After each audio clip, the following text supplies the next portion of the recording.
different elements in different types of genres kind of gets people thinking. And obviously, if he can back up his claim with good examples and stuff, people might even try experiments in the new games, or even in past product. They might say, you know what, in the next iteration of this game, let's try adding this.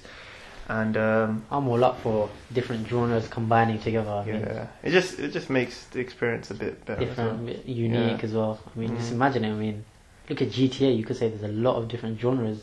Yeah, there's tons of genres, and they kind of nail most of them. So that's pretty good. Yeah.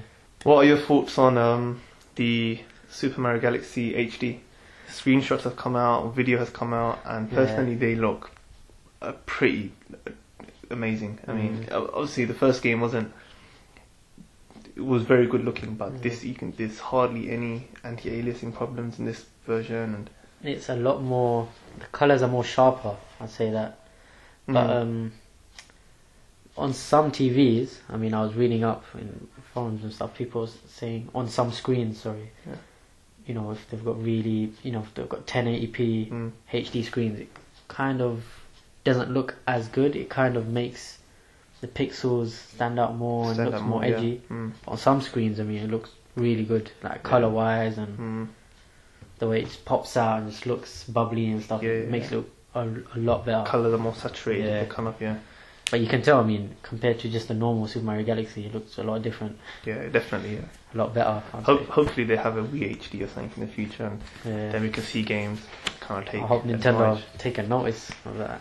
Yeah. Hopefully they'll bring out some kind of HD option in the future. It should be good, I guess.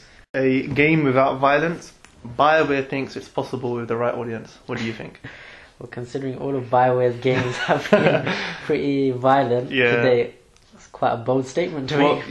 One of the people working on Bioware said there are different audiences that would maybe enjoy the story. Oh, definitely, definitely. But don't forget though, most of their games are story driven. Name me one game of Bioware's that isn't story driven.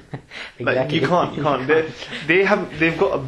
I'm not going to say they've got like a huge catalogue of backlog of games, but for what they have from the Xbox days and Xbox 360, they're all story-driven games and they're violent. But do you think that? I think they could be take out all that violence part. Definitely, but what gameplay would they have? What would it even be called a game?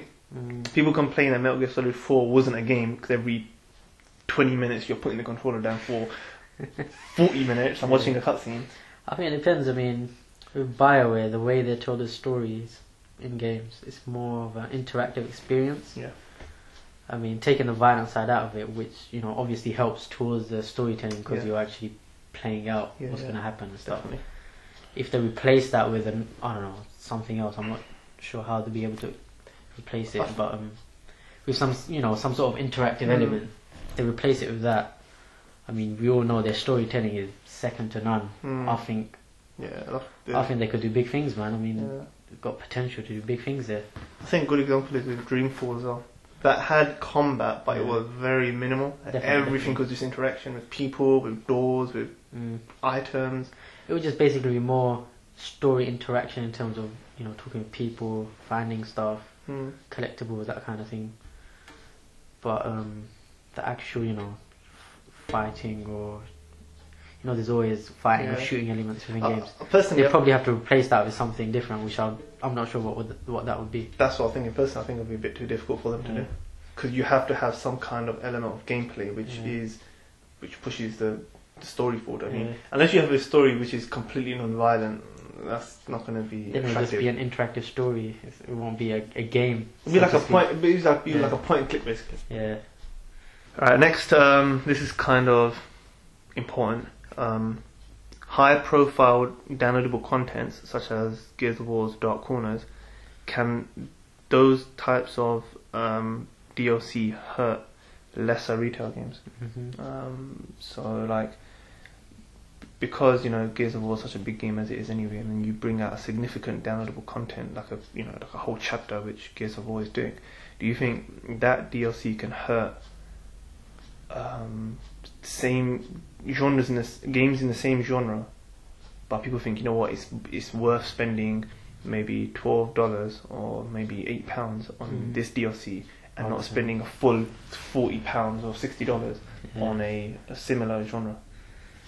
So do you think they're hurting those kind of games by having these kind of DLCs, or do you think they're trying to help other games in the same genres to become even better than they are? That's interesting. I think to a certain extent it would probably hurt some of the smaller, retail titles. Because me personally, if I look at it the way that I would look at it, I'll probably just, instead of buying a whole new retail title for £40 or $60, I'd probably just spend it on extending, buying downloadable content and extending the game that I already have. Even though the game is actually for a lesser price, good as well. Yeah. So in that sense, I would do it to save a lot of money. But in terms of helping the retail titles, I'd say to a certain extent it would probably help them as well.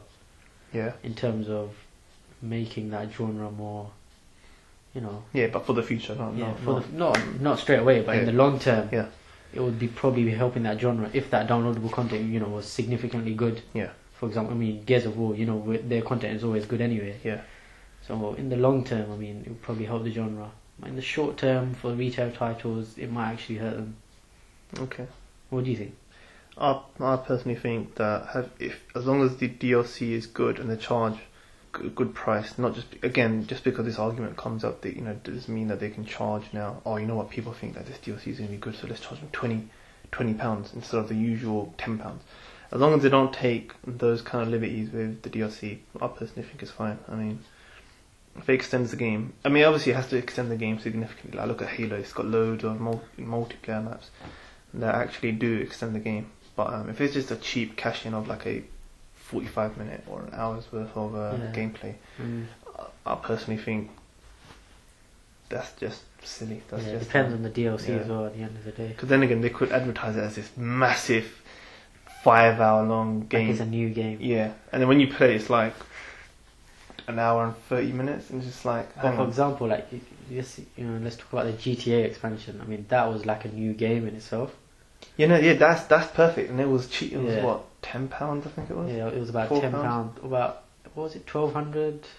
Yes, maximum points, or was it 1,800 or something? 1,600, I think. 1,600. Yeah, 1,600. I think that's about £13. Yeah, that's worth it. That was like buying a new game. Yeah, a lot of hours of gameplay. 10 hours of gameplay. Yeah, and that's single player. That's no side missions they had. That's none of the new multiplayer, modes that they had. But like another example is the Prince of Persia. When they'd done the downloadable content for that, they apparently said it was like 5 hours or something. But when reviews were coming out, it was only like 2.5 hours worth of gameplay. So again, false advertising aside, the game has to be the extent that, in my opinion, the expansion pack has to be significant enough where you say, you know what, if I buy it, I can always come back to it again in the future, and it really does kind of add to the game. It's that the missing puzzle to the game. But if it's not, personally, I think it's pointless. Next, apparently, Johnny Chung Lee, a programmer who for the Wii, who does the traffic tracking device, has said that the Natal will spawn new genres. This is what he said. He said Natal provides a very different set of input capabilities than your typical gamepad. To really take advantage of those capabilities, new kinds of experiences will have to be explored. We've seen the Natal in action, not just at the press conference, but we've seen it, as a extension to Burnout Paradise, and a couple other games. What do you think? Do you honestly think? And what kind of other genres can Natal spawn? I think he's definitely got a good point. I think in terms of creating new and spawning new genres, I think that would definitely happen. But don't forget that Natal is just basically a Wii without a wand. So, it is, but Wii hasn't had any new genres. But it's very different. It's a lot more free in terms of the way you can interact with it. The Wii was just waving your arms. That's what it was, waggling. But this is very different. You can use your whole body, not just your arms. You can use your legs, your arms. But then don't you think it recognises your face, it recognises your whole body movement? But I think it would just be an extension of the genre rather than having you know, new